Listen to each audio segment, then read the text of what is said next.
నేడు తెలంగాణ వ్యాప్తంగా రైతు భరోసా విజయోత్సవ సభలు రాష్ట్ర వ్యాప్తంగా 67 లక్షల రైతుల అకౌంట్లో డబ్బులు జమ చేశామని వెల్లడించిన తుమ్మల నాగేశ్వరరావు.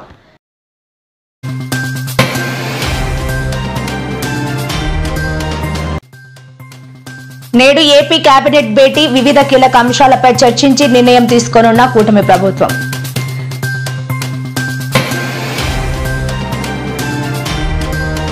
బంగాళాఖాతంలో ఏర్పడిన ఉపరితల ఆవర్తనం ఏపీలో పలు జిల్లాల్లో అతి భారీ వర్షాలు కురిసే అవకాశం ఉన్నట్లు తెలిపిన ఐఎండీ.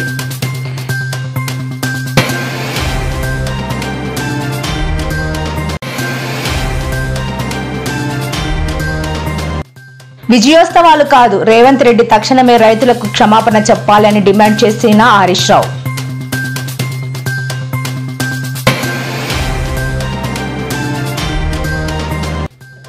ఆగస్టు 15 నుంచి మహిళలకు ఉచిత బస్సు, అదే రోజున ఆటో డ్రైవర్లకు ఆర్థిక సాయం వెల్లడించిన సీఎం చంద్రబాబు.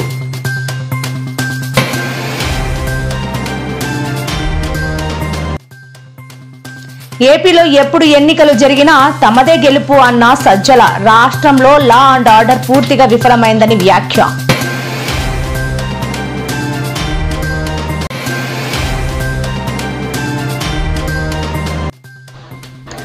పల్నాడు ఘటనపై జగన్ ట్వీట్ ను ఖండించిన హోంమంత్రి అనిత, వైసీపీ నేతలు రెచ్చగొట్టే వ్యాఖ్యలు చేస్తున్నారని మండిపాటు.